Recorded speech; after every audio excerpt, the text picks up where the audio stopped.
Kita akan coba ngerapiin atau bikin lebih simpel bagaimana cara kita menulis session atau men-set session. Seperti yang Anda perhatikan sebelumnya, saat kita bikin login kita itu session user ID, kita harus manual bikin seperti ini, harus ada pasangannya saat kita logout. Saat kita lagi login, kita juga akan buat unset untuk is loginnya seperti ini. Menurut saya akan lebih gampang di manage supaya nggak ketinggalan pasangannya adalah session ini kita tampung semua key user ID login ini kita tampung ke dalam satu variabel global, satu key global. Jadi kita bikin sessionnya itu multi array, multi dimension array. Jadi user ID sementara kita nggak pakai dulu, tapi kurang lebih seperti ini. Saat kita mulai dari indeks dulu ya, saat dari indeks, di sini kita langsung bikin session key gitu. Key semua website tentu punya key, tapi untuk maintain lebih gampang, saya akan buatnya adalah kita akan cek apakah session sebuah nama tertentu, paling gampang ya kita pakai nama aplikasi kita RC. Jadi session RC ini ada nggak? Nah, kalau misalkan unset, if is set, seperti itu. Kalau belum disetting, maka kita buat dulu session ini. Session dengan key RC. Isinya kosong. Sementara seperti ini dulu. Terus kita cek apakah RC dengan key-nya itulah tulisan string key itu udah ada belum atau belum. Kalau belum ada maka dia akan bikin binary to hexadecimal dari random bytes 32 karakter. Jadi ini sekarang session key ini sekarang ada di dalam, dia merupakan key salah satu key dari session RC. Jadi sekarang session kita semua mau is login di sini, mau user ID nanti semua ada di dalam satu key global RC. Jadi saat kita mau log out, kita sesimpel RC seperti ini aja. Jadi semua anak-anaknya, semua array dimensi di bawahnya atau di dalamnya itu akan otomatis akan hilang semua. Menurut saya ini lebih gampang di maintain. Jadi kalau sembari jalan kita akan memodifikasi session, misalkan kita butuh parameter baru atau butuh key baru, kita nggak perlu bolak-balik ke halaman logout ini untuk nambahin lagi apa yang perlu di unset, karena RC ini otomatis unset RC ini otomatis akan meng-unset semua key semua session kita, karena semua variabel yang kita mau taruh di session ada di dalam satu variabel global, variabel lebih besar namanya adalah RC. Kurang lebih seperti ini. Jadi saat login, ini kita save dulu, saat login kita pun akan bilang bahwa yang akan kita mau setting adalah session RC dan session RC is login. Seperti ini. Lalu otomatis yang perlu kita cek juga beda. Yang perlu kita cek berarti session RC is login dan is loginnya bukan 0. Nah, ini menurut saya lebih mudah di maintain. Jadi logout ini out of sight, out of mind. Kita langsung tutup aja karena kita harusnya nggak akan otak-atik lagi. Kita coba tes. Kita refresh. Kali ini ada key-nya. Ini adalah dari session yang lama, ini session yang baru. Oke, saat kita login, dia is loginnya 1. Saat kita log out, dia otomatis hanya ada key lagi sekarang. Jadi apapun yang di dalam ini, kalaupun kita nanti ke depan ada, misalkan saya buat random ya, ada A, B, dan C. Saat login ini kita minta ada semacam session yang akan kita gunakan. Kalau mungkin misalnya ke depan akan makin banyak, maka sesimpel kita log out itu semua akan hilang. Kita nggak perlu mention lagi satu-satu di Ajax logoutnya untuk A di unset, B di unset, C di unset. Jadi menurut saya ini lebih maintenance-nya lebih gampang. Selanjutnya kita rapiin dulu ya, ini kita buang, atau kalau perlu ini key-nya juga kita buang dulu. Jadi kita unset dulu di sini. Session key. Oke, kita refresh. Something wrong. Oh, karena CSRF kita masih pakai yang dari key ini ya. Jadi kita juga akan bongkar CSRF kita. Ini di sini kita pakainya jangan yang dari session tapi yang dari RC. Bukan langsung yang bukan dari session key tapi RC key. Itu ada di sini. Nah, saat bikin CSRF ini kita masukinnya bukan yang key, tapi yang RC key. Seperti itu. Oke, kita coba lihat cek lagi. Oke, key kita udah hilang, sekarang hanya ada RC yang globalnya, punya satu array. Key-nya adalah string key dan value-nya adalah ini sepanjang ini. Ini ada yang salah ketik halaman baris ke-17 di konten login.php. Nah, ini juga sama. Ini akan kita replace dengan session RC key. Ini juga yang kita komen, kita benerin dulu semua. Ada lagi yang lain? Cukup. Kita replace lagi, kita coba login. Normal, masih ada A, B, sama C-nya. Belum kita save ini tadi. Kita log out, langsung hilang. Kita login, log out. Oke, no problem ya. Terus sekarang kita buang dulu vardam ini karena udah nggak perlu. Dan sekarang kita mulai untuk menstandarisasikan bagaimana cara kita membuat form. Oke, ini kita bisa tutup. JavaScript sementara kita buka. Store prosedur, index kita tutup, ada di sebelah kiri. Oke, form. Kita akan buat semua form itu yang handle adalah proses Ajax. Jadi antara form dengan penulisan Ajax atau fungsi Ajax yang seperti ini akan berpasangan, nggak mungkin lepas. Jadi kita akan buat sebuah kelas di mana dia akan membuat sebuah ngegenerate HTML form dan JavaScript Ajax sekaligus. Berikut juga dengan button-buttonnya. Jadi kepikiran saya pengennya visualisasinya seperti ini. Saya pengen kalau buat form itu sesimpel mungkin form adalah new form seperti itu. Lalu app core ya, sorry, app core form. Lalu saya bisa bilang form set field. Lalu kita masukin parameter untuk mengenerate inputan ini, untuk kita bisa buat inputan ini ya. Pengennya seperti itu. Jadi ini misalkan set fieldnya kita masukin parameter yang sangat kompleks. Salah satunya saya pengen bikin name-nya itu adalah username seperti contoh di bawah. Terus ada placeholder-nya.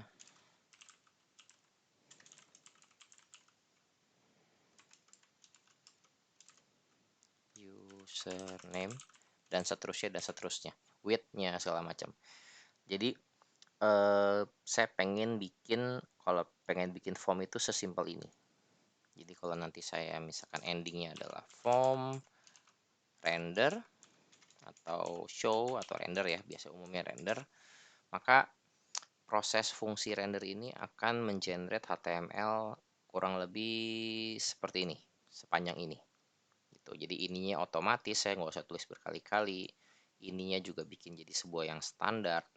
Mungkin kita pakai bootstrap kolom, labelnya kolomnya berapa, fieldnya kolomnya berapa, Saya juga mention sebelumnya bahwa saya akan menggunakan user interface dari library dari Kendo Telerik, Kendo UI. Jadi di situ udah ada combo boxnya, ada multi select dan seterusnya. Kita akan gunakan itu semua di dalam kelas form. Oke, selayaknya yang udah, kita masuk lagi ke core, kita bikin lagi satu file, kita sebut adalah form.php.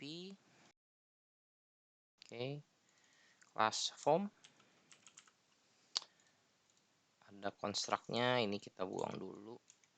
Nah, sembari jalan juga, kita akan bikin standarisasi template untuk bikin kelas baru. Jadi sekarang kita akan punya template. Nah, dia punya construct, ini namanya class name. Seperti itu. Jadi nanti setiap kali kita buat core baru, kita akan kelas di core baru, kita akan menggunakan template ini. Jadi nggak usah copy paste lagi.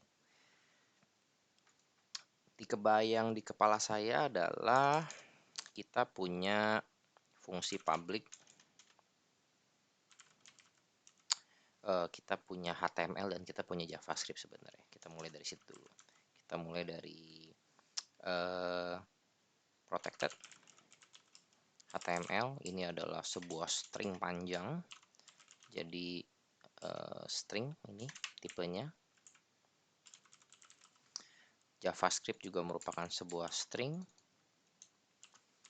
Dan kita akan buat dua JS yang jalan dari awal dan JS yang dijalankan setelah form itu ada. Nanti saya akan jelaskan kenapa seperti itu. Jadi saya akan buat JS global dan JS aja. Oke. Terus kita punya contohnya tadi, kita punya set field. Oke, ini akan expect array dari parameter, param saja saya sebutnya. Terus ini public function. Terus ada lagi nanti render, public function render. Kita mulai dari construct dulu. Setiap kali kita bikin form, maka kita akan udah otomatis bikin pembuka dan penutup di HTML. Jadi biasa saya gunakan construct itu untuk setting parameter yang ada dari pemanggilan kelasnya. Jadi saya akan buat fungsi terpisah. Saya sebut nama fungsinya adalah initialization atau init. Ini jalan setiap kali construct dibuat. Jadi setiap kali kita bikin satu objek form, kita akan jalankan ini. Ya, kenapa ini nggak saya tulis di dalam construct? Karena seperti yang saya katakan, saya punya kebiasaan di dalam construct itu biasa cuma setting beberapa variabel properti ini kalau misalkan dikirim dari fungsi saat memanggil formnya ini. Kalau misalkan nanti kita ke depan akan lebih kompleks lagi, kita masukin di sini adalah sebuah array yang isinya banyak. Jadi kita akan capture itu dalam sini nih, array parameter. Sementara kita buat defaultnya 0 dulu. Oke, atau kosong aja deh, array kosong. Oke. Oke, apa yang dilakukan di initialization? Kita akan bikin bahwa .this.html itu kita tambahin atau kita mulai dari penulisan tag form. Ini udah pasti ya. Sebuah tag form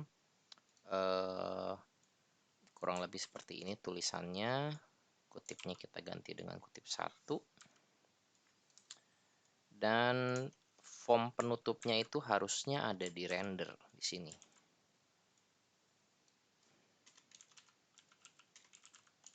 Nah, baru nanti kita akan echo si total HTML ini.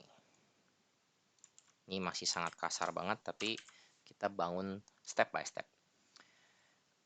Lalu saya juga nggak mau pengen nulis ini berkali-kali ya. Jadi ini akan saya masukkan juga ke dalam form di dalam init ini. Oke.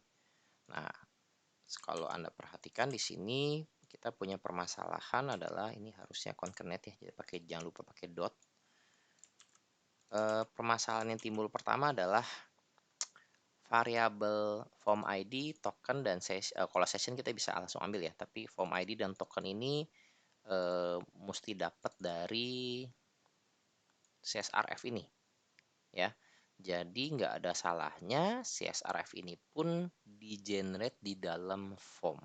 Oke, satu-satu ya, kita buat yang form ID dulu. Form ID di sini variabelnya adalah form ID di sini. Jadi ini bisa kita gunakan sebagai salah satu parameter inisialisasi sewaktu kita membuat form. Jadi di sini kita akan buat form parameter. Salah satunya adalah dia adalah array, dan salah satu key-nya adalah form ID. Contohnya seperti itu. Atau form ID aja lah. Kita ini kan form ID, form parameter ya. Jadi jelas yang dimaksud dengan ID adalah form ID. Form ID ini kita ambil dari sini. Ini parameter pertama, dan ini which is yang harusnya nanti akan semakin kompleks, tapi sementara kita mulai dari sesimpel ini dulu. Ini kita masukin ke sini sebagai form parameter. Jadi data ini kita bisa capture di dalam kelasnya itu di sini ya. Jadi ini jelas nggak boleh kosong, kita perlu tempat untuk menampungnya. Jadi kita bikin protected dulu, string ID, dimana ID ini akan ditulis di sini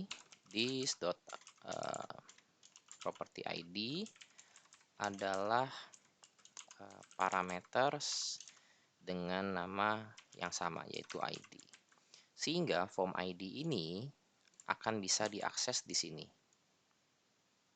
Oke. Ini kutip 2-nya kita replace dulu semua dengan kutip 1 biar nggak pusing. Oke, kita mulai dari gini dulu. Form ID berarti kita bisa ambil dari sini, karena ini harusnya udah langsung dikonstruk dari awal. Kita masukin ke dalam sini. Lalu token ini juga sepertinya harus di-generate dari CSRF token ya. Jadi kalau kita lihat contoh manual di depan ini, token ini di-generate di sini ya. Jadi di dalam construct kita bisa generate CSRF token. Jadi ini kita copy dulu aja semua masuk ke dalam sini. Kita letakkan misalkan di dalam init boleh, di luar sini boleh, di init aja deh ya, biar nggak keganggu konstruk kita. Nah, karena CSRF ini satu namespace dengan form kita, jadi kita bisa langsung bikin new CSRF seperti ini.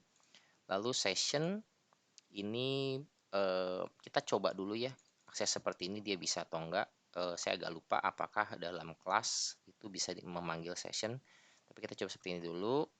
Form ID tadi udah ada dari sini ya, jadi ini kita bisa replace di sini. Ini berarti udah nggak perlu, ini sudah nggak perlu, jelas.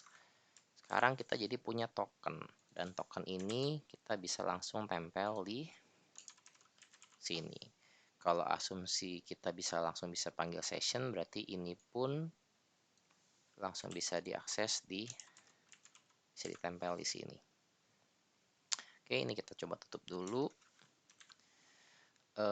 Kita mulai dari yang sesimpel ini dulu ya. Jadi bikin tag form, lalu kita bikin beberapa inputan hidden standar seperti ini, dan kita render tutup-tutup. Jadi itu adalah ini semua ya. Jadi sementara ini saya tutup dulu, atau saya komen dulu. Kalau di HTML komennya seperti ini ya. Oke, jangan lupa. Kita balik lagi ke halaman login kita. Oke, tidak nampak apa-apa.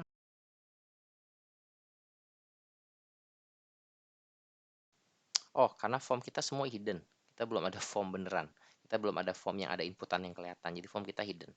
Oke, jadi kalau kita percaya aja dengan sistem, kita coba F12. Di sini harusnya ada form kita nih. Di dalam ID-nya, ini harusnya ada form kita. Ya, hidden ada form ID-nya, token, session-nya kita bisa dapat, key-nya pun kita bisa dapat dari kita bisa punya token dan kita bisa punya key juga. Jadi kita bisa akses session itu dari dalam kelas. Oke, terus kita masuk ke set field ini. Nah, set field ini kita pengen mesimulasikan penulisan yang seperti ini nih. Jadi setiap kali kita set field, otomatis kita akan bikin div dulu, div pembuka dan div penutup, baru kita bikin inputannya. Seperti ini. Jadi kita simulasiin yang sama persis juga. Berarti setiap set field HTML kita itu akan punya div dan penutup. Oke, ini dulu. Terus parameter di dalamnya ini kita contohnya di sini adalah ada name sama ada placeholder. Jadi kita bikin variabel di sini name, parameter name, lalu ada placeholder juga.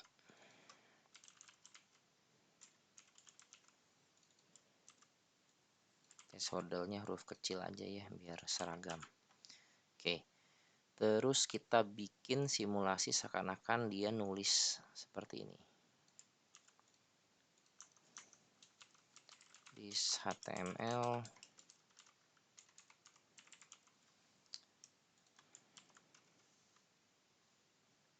kita replace tanda petik 2 jadi tanda petik 1.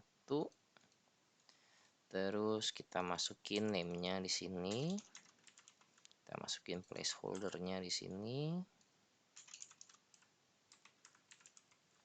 Terus kita masukin juga width. Nah, boleh nih width. Width width.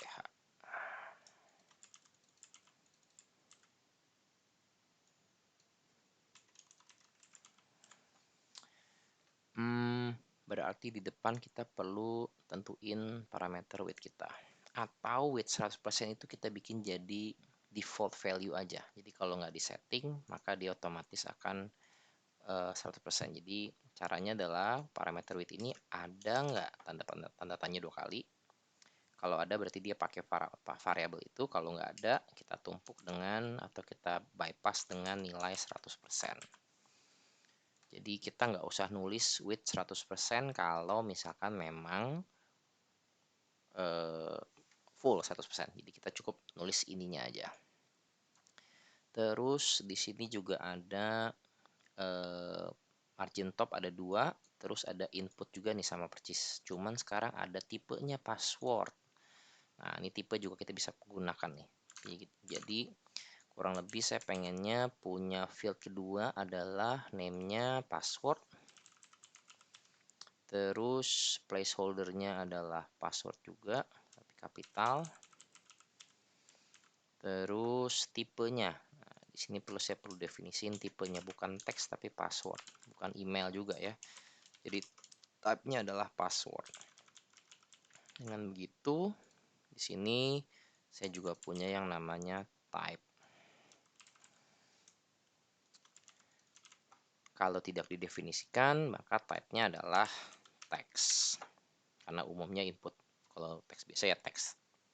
Berarti type ini kita bisa masukin ke dalam ini kita masukin di sini aja deh. Atau sebelum placeholder. Type sama dengan seperti itu. Oke. Kita coba tes. Kita belum mensimulasikan margin top ini sih, tapi nanti kita coba akalin pakai cara yang lain ya, margin top ini. Oke, kita coba balik ke sini. Inputan kita sekarang gini, nggak ada margin topnya ya, no problem. tapi harusnya ini udah menyerupai nih. Sekarang kita tinggal pikirin untuk bikin buttonnya ini. Nah, buttonnya ini sementara saya taruh saat di render setelah form ini ditutup. Jadi secara otomatis selalu akan ada button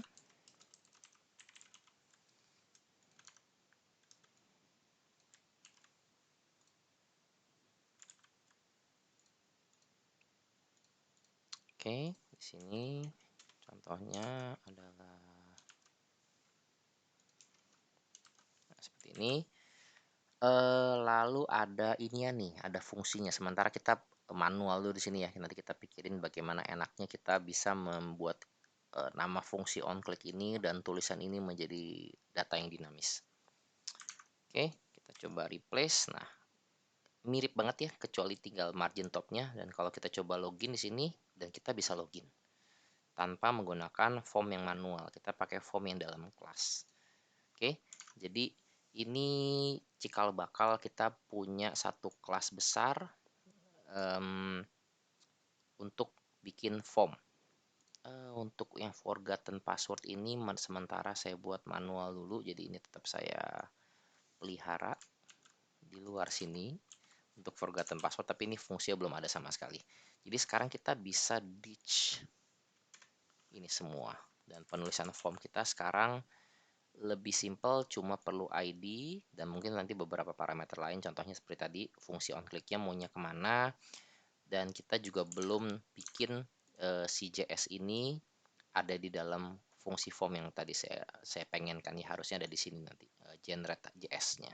Tapi kurang lebih kita sudah punya fondasi yang cukup kebayang form kita kelasnya mau sekompleks apa nanti. Kita akan breakdown lagi kelas kita sekarang perihal button ini. Kita bikin dulu menurut saya fungsi yang lebih simpel lagi, yaitu adalah function untuk generate button saya sebut. Oke, karena dalam perjalanan saya cukup tahu bahwa satu form itu mungkin nanti kita punya beberapa button.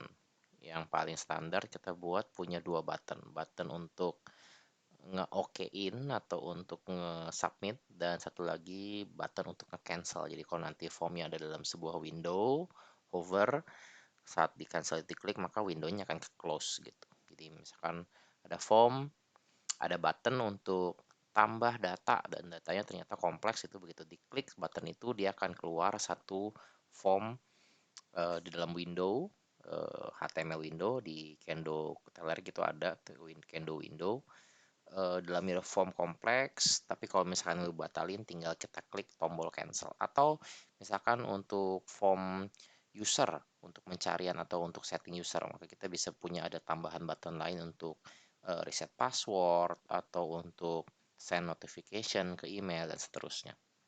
Jadi setiap form itu akan punya button yang bervariasi. Tapi kita akan bikin normalnya form itu punya 2 button untuk submit dan button untuk nge-cancel. Yang udah pasti gampang, cancel itu nanti sifatnya mungkin nge-reset formnya, jadi hilang semua data yang udah di-input. Oke, berarti ini semua saya bisa letakkan di dalam sini. Dan di dalam render ini saya sesimpel panggil fungsi untuk render button atau buttons lebih tepatnya ya, karena generate buttons, karena buttonnya bisa banyak. Generate button ini tergantung dari kita mau berapa banyak button yang mau kita punya.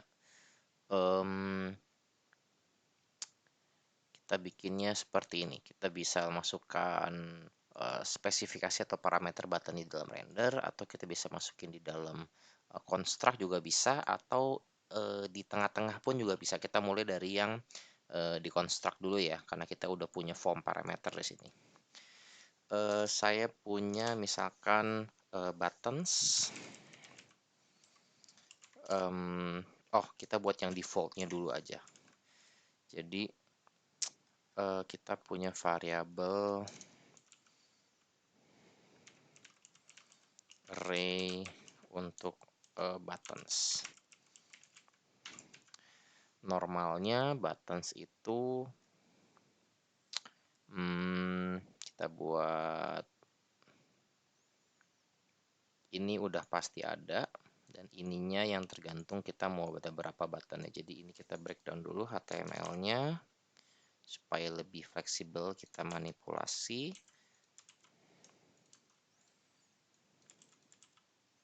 Oke, jadi seperti form ini udah pasti ada. Lalu saya pengen punya 2 button, berarti flex ini sepertinya saya nggak bisa pakai flex, atau coba kalau kita bikin 2 button hasilnya seperti apa. Oke, buttonnya akan ke bawah kan, kita pengennya dia ke samping. Oke, di sini ada flex column, makanya dia ke bawah. Dia biasanya defaultnya setahu saya Bootstrap itu di flexnya ke samping. Kalau kita buang harusnya ini ke samping. Oke. Terus mungkin saya bisa juga bikin ada marginnya. Saya juga bisa bikin justify kontennya mungkin right aja, atau ini bisa dijadiin sebuah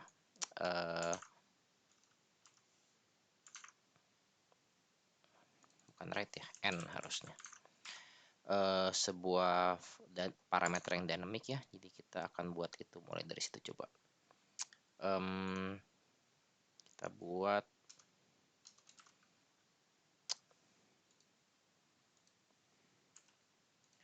button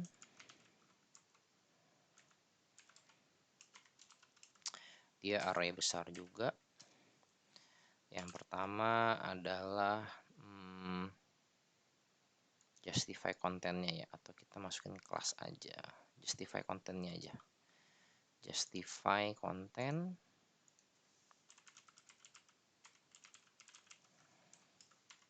Ini adalah right atau n. Jadi di sini kita bisa capture justify button kita.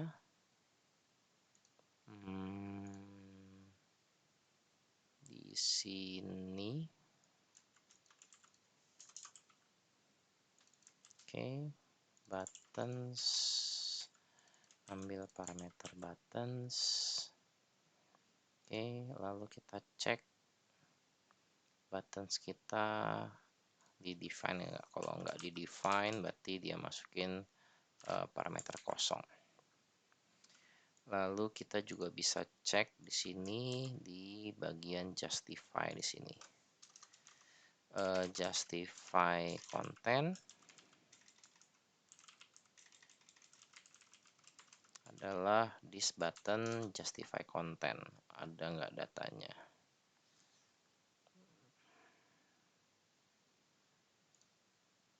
Ya, kita tulisnya seperti ini.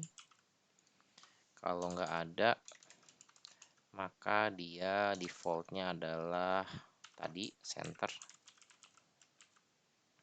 Dan ini kita letakkan di sini. Jadi penggunaannya kurang lebih seperti ini. Di construct kita akan cek apakah parameter button itu di define. Kalau iya, maka disimpan ke dalam property buttons, dan saat render dia akan manggil fungsi generate button, dan di dalam generate button ini dia ngecek property buttonsnya ada nggak key untuk justify content. Kalau nggak ada, maka dia akan defaultnya center. Kalau ada, maka dia akan ikutin ini isinya apa dan disimpan di sini. Efeknya adalah apapun ini isinya akan disematkan di belakang kelas justify strip content strip ini. Coba kita tes. Sekarang kita masukin justify kontennya n. Ini harusnya nggak berubah, tapi kalau kita nggak define seperti ini, maka dia harusnya center. Oke, kita juga bisa masukin dia contohnya sebagai start atau between. Ya, jadi dengan begini kita fleksibel bisa ngatur tanpa bikin fungsi form yang terlalu ribet, kita bisa jadiin sebagai parameter aja. Atau enaknya kayak form selalu di sebelah kanan ya, kalau form untuk dashboard kantor, jadi defaultnya memang di kanan aja. Oke, penggunaannya kurang lebih seperti ini untuk yang justify content. Terus kita juga akan define mau berada berapa button, defaultnya ada 2. Jadi kita akan sebut ini adalah button untuk submit dan button untuk cancel. Kita bikin default dulu. Defaultnya adalah ada teks, ada warna, ada fungsi. Jadi kita bikin submit teks misalkan, tulisannya adalah submit. Ini kita bisa ngecek dari parameter button juga apakah dikirim dari luar atau dari sini nih, dari si parameter di construct ini. Kalau iya, kita ambil submit text. Kita nggak usah pakai strip deh ya, biar konsisten. Jadi justify content, di depan pun kita justify content aja. Kita pakai camel case. Seperti ini. Terus ada warnanya juga nih, primary kita bisa ganti jadi submit color. Apakah di define? Kalau enggak, dia tulisannya adalah primary. Berarti ini harusnya ada di sini. Dan yang submit button harusnya ada di sini.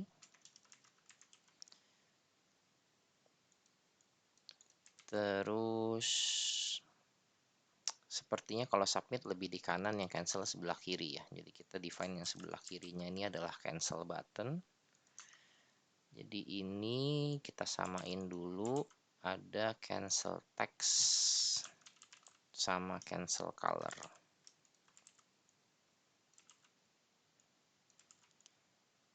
Cancel text ya tulisannya cancel. Warnanya mungkin kita bisa pakai warna merah, jadi pakai danger aja. Ini kita letakkan di sini teksnya,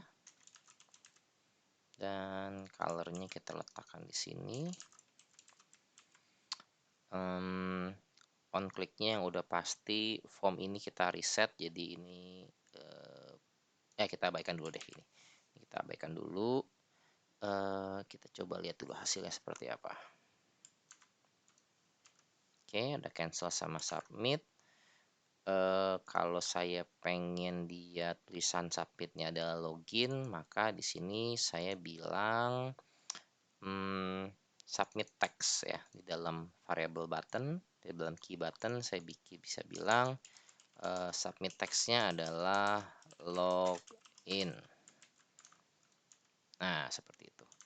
Terus kalau saya nggak pengen cancelnya keluar, maka saya bisa bikin satu lagi parameter atau satu key lagi, misalkan cancel is show, dia false misalkan seperti itu.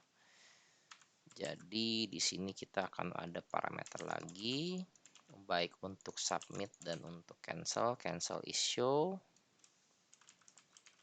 sama submit is show. Ya, siapa tahu ke depan kita punya ada form yang nggak ada tombol submitnya. Ya kita buatin aja dulu lah. Kita buatin dulu aja, dipakai nggak dipakai, yang penting kita buat supaya rapi. Defaultnya adalah true, selalu muncul. Jadi di sini kita bisa if, nah if itu, atau kita bisa buat sama sekali nggak mau keluar dua-duanya, bikin satu lagi parameter yang global. Jadi issue aja langsung seperti ini. Nah, button, karena ini lagi ngomongin lagi generate button, button issue. Kalau misalkan issue-nya ada dan cancelnya juga issue, maka dia generate seperti itu.